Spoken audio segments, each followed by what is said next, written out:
नमस्कार, मैं हूं अंजलि और आप देख रहे हैं दबंग बस्तर न्यूज। तो चलिए शुरुआत करते हैं आज की मुख्य खबर से। कोंडागांव जिला मुख्यालय के चौपाटी मैदान में सर्व आदिवासी समाज द्वारा अपने 13 सूत्रीय बिंदु पर धरना प्रदर्शन रखा गया। कोंडागांव से संवाददाता दीपक वैष्णव की रिपोर्ट। यहाँ पर एक तो मुख्य मुद्दा है हमारा सुकमा और बीजापुर के सरहद सिलगेर मामला। वहीं से हमारे छत्तीसगढ़ की पूरे सर्व आदिवासी समाज का जो संवैधानिक मुद्दा है, वो मुद्दों को लेकर प्रदेश व्यापी एक धरना प्रदर्शन का आयोजन किए हैं। ये हमारे छत्तीसगढ़ प्रदेश में हर जिले में हर ब्लॉकवार धरना प्रदर्शन का आयोजन किया जा चुका है। इस धरना प्रदर्शन में जब तक हमारे संविधान मुद्दों का, संवैधानिक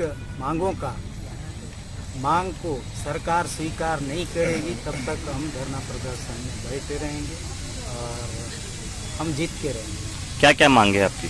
इसमें है, एक तो सबसे पहले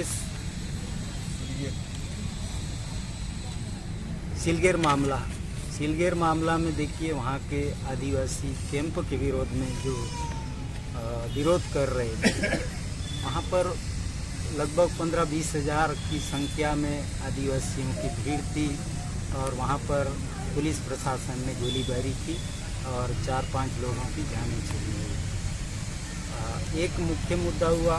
और दूसरा है, वहाँ की मांग को जो है ना, हम लोग एक मृतक परिवार को 50-50 लाख की मुआवजा दिया जाए और घायलों को 5-5 लाख रुपए, और जिस परिवार में जिसकी मृत्यु हुई उस परिवार में शासकीय नौकरी योग्यता के अनुसार उनको मांग रखी है।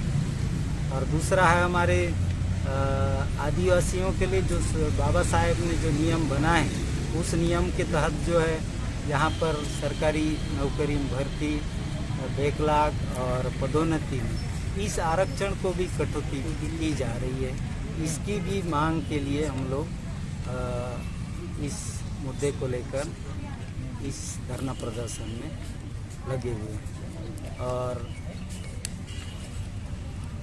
यहाँ पर सन 1995 से 5वीं अनुसूची लागू है, मगर इसको फॉलो करने में आए कई सरकार आई, लेकिन आज तक उसको संचालन होने नहीं दे रही है। पूर्णतः 5वीं अनुसूची का पालन नहीं हो रहा है और पेशा कानून का पालन नहीं हो रहा है। उसकी मांग है, जब तक इसको पूर्ण रूप से पालन न किया जाए, उसका हमने इस धरना प्रदर्शन में और बड़ी सख्ती के साथ मांग रखे हैं। और जब तक हमारी मांग पूरी नहीं होगी तब तक इसको भी।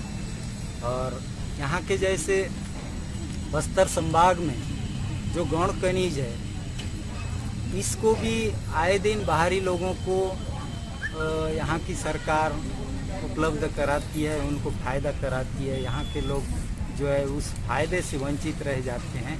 उस गौण खनिज में भी यहाँ के स्थानीय लोगों को, स्थानीय मूलवासी को पहले प्राथमिकता दिया जाए, ये मांग रखे हैं। और जैसे यहाँ पर फर्जी जाति प्रमाण पत्र से नौकरी कर रहे हैं आदिवासी के नाम से, ऐसी कई प्रकरण है, उसके खिलाफ भी आज तक शासन प्रशासन ने कोई ठोस कदम नहीं उठाया। जब तक इसका कार्रवाई नहीं करेंगे तब तक इसकी भी मांग इसमें बरकरार रहेगी। और जैसे छात्रवृत्ति हमारे आदिवासियों को जो देने का जो मांग रखे हैं, उसमें 2.5 लाख सीमा बना के रखे हैं। इस सीमा को ख़त्म किया जाए, जो भी है सीमा, वहाँ तक उनको अनुसूचित जाति, अनुसूचित जनजाति को इसका लाभ मिले, ये मांग है। और 9वां बिंदु है,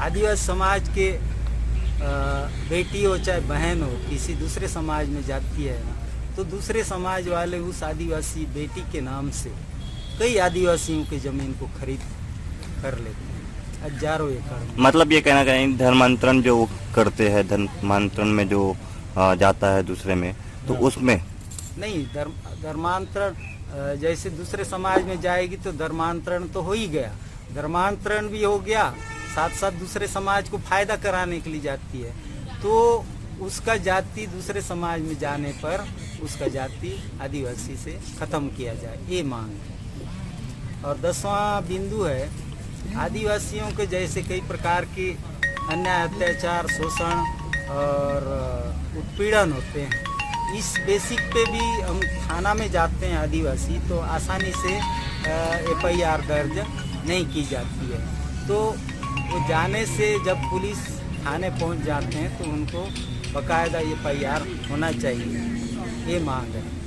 और 11वां बिंदु है, वन अधिकार मान्यता कानून 2006, ये भी केवल कानून पर बना है, लेकिन कानून को फॉलो होने नहीं दे रहे हैं। जब अभी भी आए हैं तमरावंड पंचायत के, हमारी सरपंच बहन पीछे खड़ी है, ये भी बता रही है कि हमारे शरत सीमा के अंदर का वो बीट आधार पर उनको पट्टा बना के दिए हैं और FIR भी करने के लिए आवेदन लगा दिए हैं। ऐसा करके वो अपने गांव वालों को पूरा बीट लेके आई है। जो आपकी सूत्री है, कितना 13 सूत्री में आपने यहाँ पे लिया है, तो क्या करेंगे अगर इसमें कार्रवाई नहीं होती है? तो कार्रवाई नहीं हो, ये अनिश्चितकालीन है। जब तक मांग पूरी नहीं होगी हम बारी बारी से यहाँ पर धरना प्रदर्शन करते रहेंगे और आने वाला समय में सरकार को एक बड़ी चुनौती देंगे। ये हमारी सर्व आदिवासी समाज की बहुत बड़ी सोच है। और 11वां बिंदु है, वन अधिकार मान्यता कानून 2006, ये भी केवल कानून पर बना है, लेकिन कानून को फॉलो होने नहीं दे रहे हैं। जब अभी भी आए हैं तमरावंड पंचायत के, हमारे सरपंच बहन पीछे खड़ी है, ये भी बता रही है कि हमारे शरत सीमा के अंदर का वो बीट आधार पर उनको पट्टा बना के दिए हैं और FIR भी करने के लिए आवेदन लगा दिए हैं। ऐसा करके वो अपने गांव वालों को पूरा बीट लेके आई है। जो आपकी सूत्री है, कितना 13 सूत्री में आपने यहाँ पे लिया है, तो क्या करेंगे अगर इसमें कार्रवाई नहीं होती है? तो कार्रवाई नहीं हो, ये अनिश्चितकालीन है। जब तक मांग पूरी नहीं होगी हम बारी बारी से यहाँ पर धरना प्रदर्शन करते रहेंगे और आने वाला समय में सरकार को एक बड़ी चुनौती देंगे। ये हमारी सर्व आदिवासी समाज की बहुत बड़ी सोच है। जब तक इसको पूर्ण रूप से पालन न किया जाए, उसका हमने इस धरना प्रदर्शन में और बड़ी शक्ति के साथ मांग रखे हैं। और जब तक हमारी मांग पूरी नहीं होगी तब तक इसको भी। और यहाँ के जैसे बस्तर संभाग में जो गौण खनिज है, इसको भी आए दिन बाहरी लोगों को यहाँ की सरकार उपलब्ध कराती है, उनको फायदा कराती है। यहाँ के लोग जो है उस फायदे से वंचित रह जाते हैं। उस गौण खनिज में भी यहाँ के स्थानीय लोगों को, स्थानीय मूलवासी को पहले प्राथमिकता दिया जाए, ये मांग रखे हैं। और जैसे यहाँ पर फर्जी जाति प्रमाण पत्र से नौकरी कर रहे हैं आदिवासी के नाम से, ऐसी कई प्रकरण है, उसके खिलाफ भी आज तक शासन प्रशासन ने कोई ठोस कदम नहीं उठाया है। जब तक इसका कार्रवाई नहीं करेंगे तब तक इसकी भी मांग इसमें बरकरार रहेगी। और जैसे छात्रवृत्ति हमारे आदिवासियों को जो देने का जो मांग रखे हैं, उसमें 2.5 लाख सीमा बना के रखे हैं। इस सीमा को ख़त्म किया जाए, जो भी है सीमा, वहाँ तक उनको अनुसूचित जाति, अनुसूचित जनजाति को इसका लाभ मिले, ये मांग है। और 9वां बिंदु है,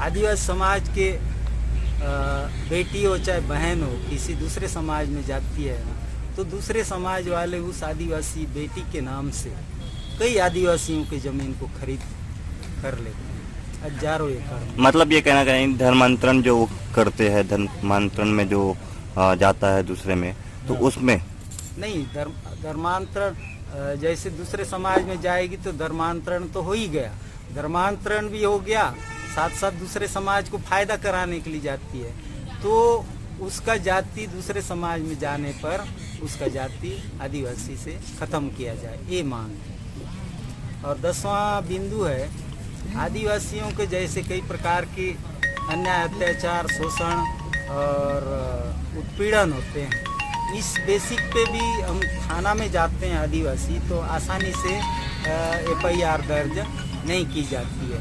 तो वो जाने से जब पुलिस थाने पहुंच जाते हैं तो उनको बकायदा FIR होना चाहिए, ये मांग है। और 11वां बिंदु है वन अधिकार मान्यता कानून 2006, ये भी केवल कानून पर बना है, लेकिन कानून को फॉलो होने नहीं दे रहे हैं। जब अभी भी आए हैं तमराव। खबरों में अब तक के लिए बस इतना ही। मिलते हैं फिर ऐसी ही किसी बड़ी खबर के साथ। तब तक के लिए नमस्कार।